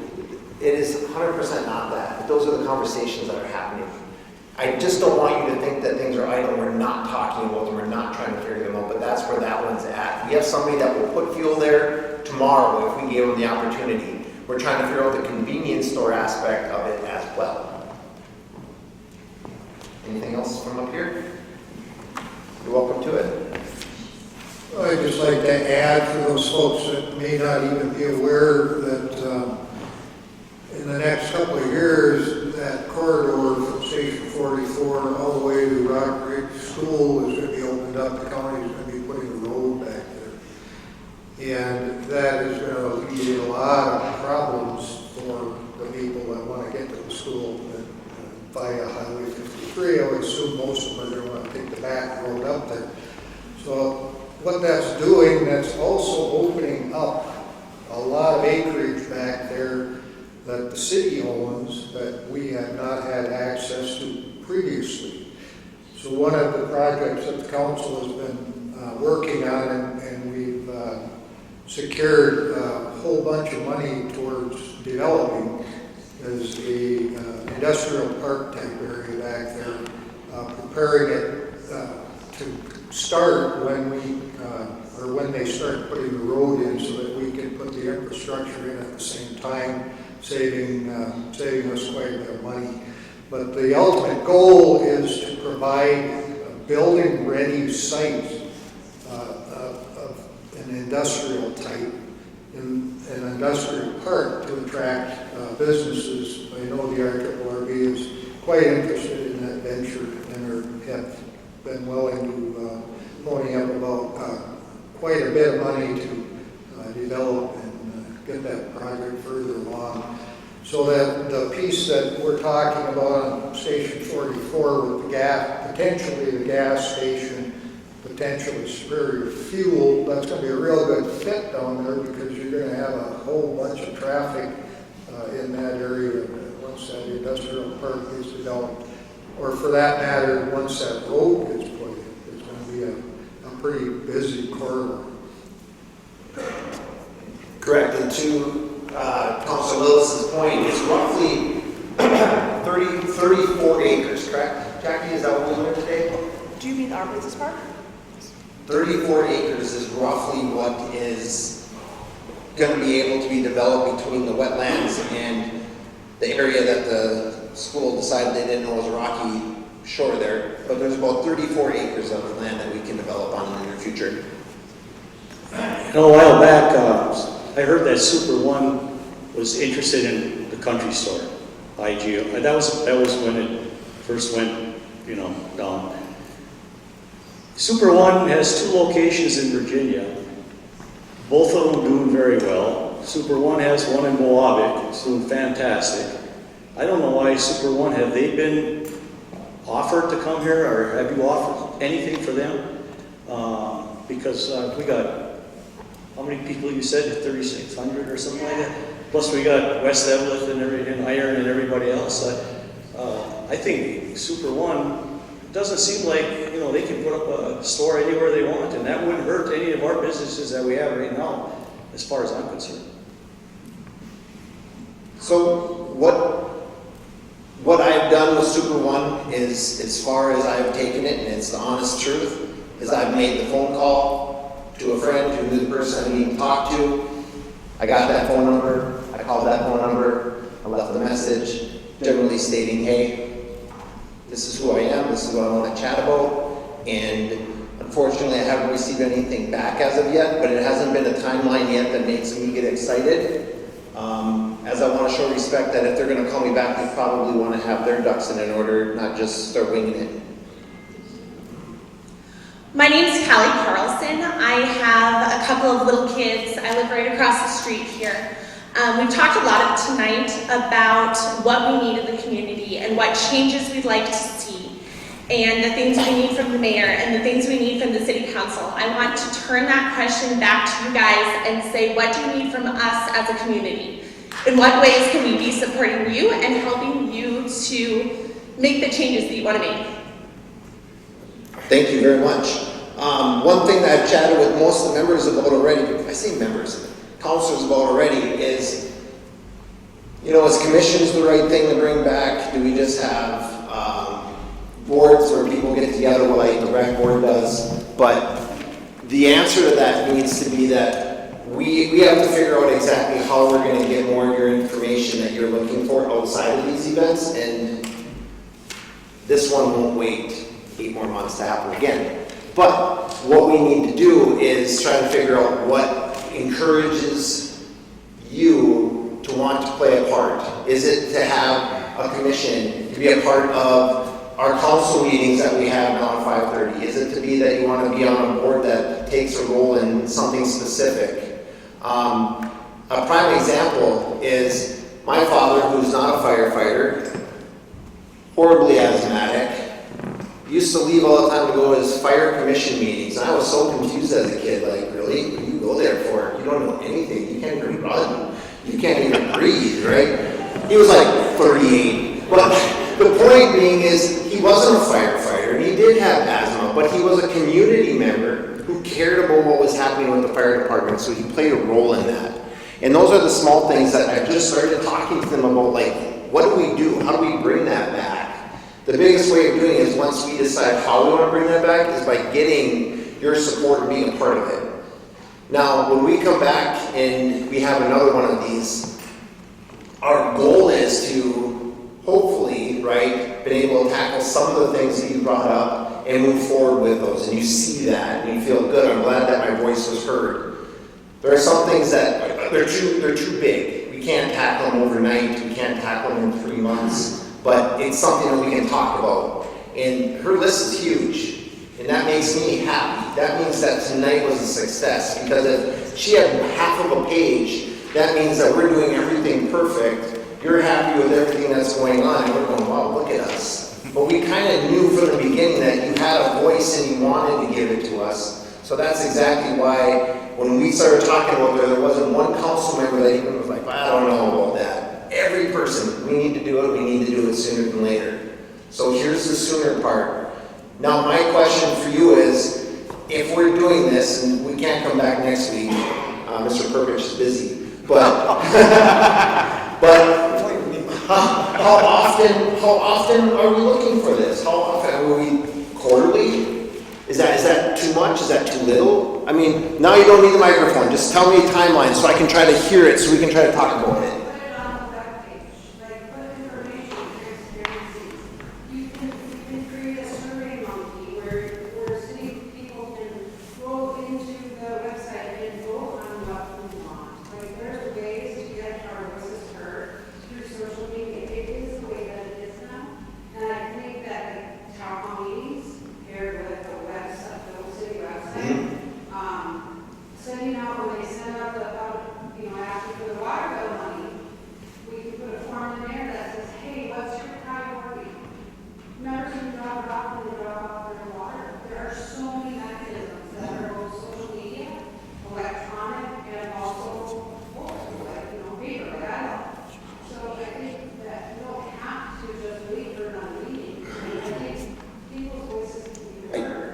I'm sorry, I did not mean that nothing's going to happen until the next meeting. That is not how I meant it. I just meant how much sooner do you want to come back? I mean, if I want to be here next month, if next month is what you want, if you think next month's too soon, you want to see 3 months, I want to do it. And I'm agreeing with you that there are so many ways for us to collect information from the public that we are not utilizing. And we have the capabilities, whether it is use them or purchase them, but we have the abilities to get those information, and we need to start using it. There's nobody up here that's saying we don't want to do that. It's just a matter of taking the step, and that's the new direction that we're going to do this. So, do you want to leave it to the board to decide if this is something we do quarterly? Go ahead. You know, the way I see it, this new school costs us $500 million. That highway, that loop-de-loop they're going to put there, can you imagine on the 4th of July, and this bridge down here when you do this construction? Unbelievable. And then, to top it off, all of our rec programs are gone in town. They're gone. That's what makes a rural community. I remember growing up in this town with a nickel in my hand to walk 10 blocks to the Midget News. You know, it was a cool place to live. But you know what? If we don't get back to some of this, how are we going to encourage young families to come in? We're broke. This last 4 years with the economy, people lost 20 to 30% of their buying power. So my point would be is look closely at your budget. It needs to go down because we're all hurting. And you know what? It's not the old people. I've got money put away. I'm in good shape. Look at the young people. They can't even afford a house. It's tough. And this is a boom and bust economy. I've been through it. I worked for 4 different mining companies. Part of it was choice, part of it was the economy. And my numbers according to the payroll. But you know what? We're living underage. We ain't living in a big city. We're not living in Duluth. And my other point would be is the county is sucking us dry for taxes. Sucking us dry. And then when you look at the city portion of it, that's the other half.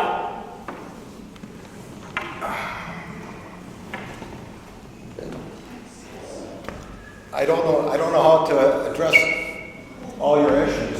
I don't know. But how do you want to run a city on nothing? I'll tell you what. Do you want to run it? No, listen, I let you speak. Now Please. We are trying our very best to run the city with a payroll and inflation and everything else. And we're trying to keep all our options open. It all comes back to all of our shoulders. Yeah. And mine are big. They might not be as big as yours, but mine are just the same size. Where's the transparency of the city spends? I would like to know, like, is there a pie chart or something about where money is going to what? Jackie, can you help out with where?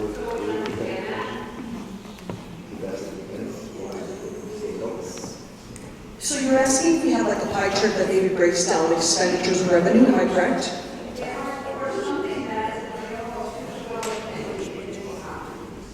So we don't have anything like that available, but the city council can direct us staff, we can put charts together and put it on the website, which hopefully sooner than later, you'll be able to read that on your mobile device and not have the hardships you've been having. Okay. I want to thank everybody for coming tonight. I was across the way chatting with some people up at the Elks beforehand, and I said, I don't know if there's going to be 4 people or 400 people. Well, there's not 400, but there's definitely not 4, which shows me that this community does care. And when this is the first one that we have, I believe that people can go out and they can chat about what was said, what was talked about. I think that they're listening. Let's see what happens at the next one. I'm going to turn on YouTube and I'm going to watch the board meetings. I'm going to show up at the board meetings at 5:30, whatever it might be. But please continue to be a part and be a voice of the community. Come here and voice your opinions so we can hear them, so that we can try to react in the best way that we can. And ultimately, I thank you very much for your comment in the back. How can you help? There are a lot of things that a lot of people can do, and we need to find a little bit of a structured way to say, hey, this is what we want from you. And then thank you very much for doing that for us. We know a lot of the things going on right now. They're a lot. There are a lot of things that are happening. There's a lot of things that come with a lot of money. But ultimately, we're just trying to take it one task at a time, and hearing your opinion regarding whether it be the Dollar General or being the school property or being what you feel about Main Street, whatever it was that was important to you, we at least got to hear a little bit of a twist on it that maybe we never thought of, maybe we thought of but we didn't voice our opinion, or whatever it may stand. But our goal is for you to be able to have that voice so we can think about things. There are things that I learned sitting here tonight that I didn't know. Let's be honest, I had no idea that we leased those properties from the mine. I had no idea. So I had all these plans in my head of what I'd love to do back there. Breaks, right? What do we do? So I thank you guys for bringing things up, because it makes me think twice about things that I want to do.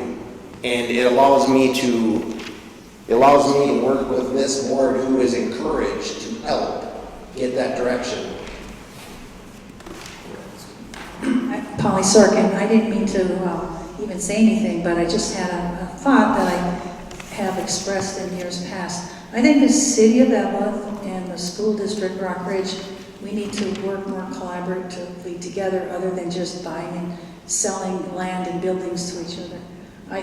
We can share resources. Somebody mentioned cultural things, and that could help the city. And the school district has resources. And I've championed for years that we should have the school district, if it's whole boards and whole councils, to have meetings together, or if it's subcommittees or something. So let's share resources and work together. Because we are the city of Eveleth, and we are the school district of Rockridge. Thank you. With that, anybody up here have anything last they'd like to say? Apologize that they opened my outburst. Also, everybody's talking about the school.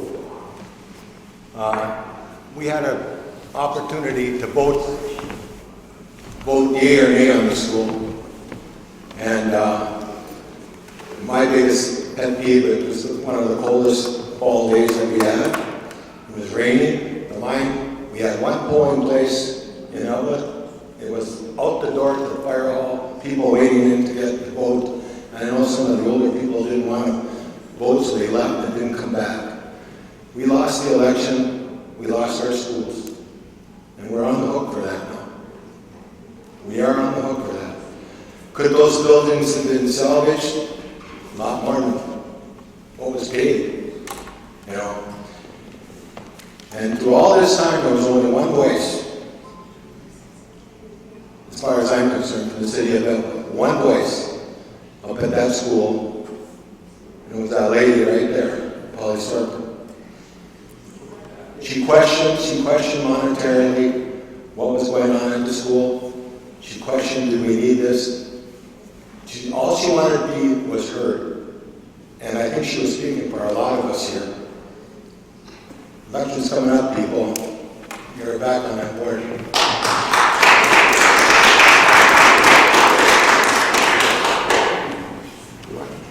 I just want to echo Adam's thoughts, thank everyone for taking the time to come and visit with us for the last, what has it been, couple hours.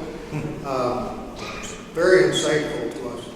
You know, we sit on the council and we try to make the best decisions we can with the best information that we can and using the best resources that we have available. But the best resource is the voice of the people that are sitting here and throughout the community. So thank you very much, and I hope to see you again at the next session.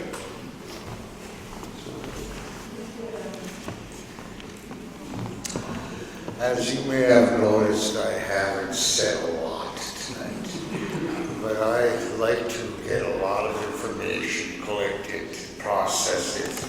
I have a lot of information. I could sit here and speak for another half an hour, but I'm not going to chew all this cabbage again. A lot of good ideas, great participation.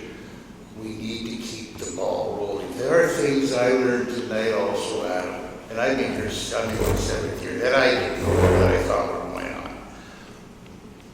We have to move forward and continue to concentrate on the good points and what we can do and can't do. A lot of good, and I'm all for commissions, I'm all for, I like to talk to people, I'm an only man. So feel free to approach me on any subject that might have been approached tonight, and I'll give you my, I'll waste half your day with how I feel, all right? But I do talk. If you still have minutes to get your cell phone, don't call in before 9. 9 o'clock.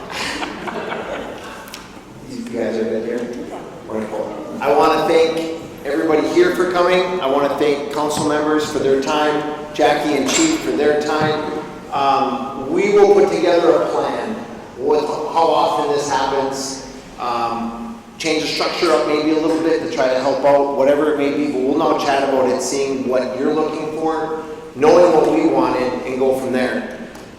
I will be probably the last person to leave tonight, so if you've got something that you just couldn't say or you didn't want to say, come find me.